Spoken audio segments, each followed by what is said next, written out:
This is all trees from the storm damage.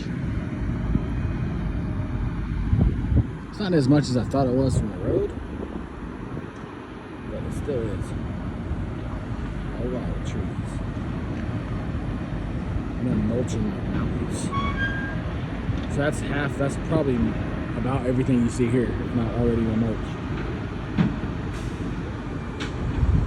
It's a lot of trees.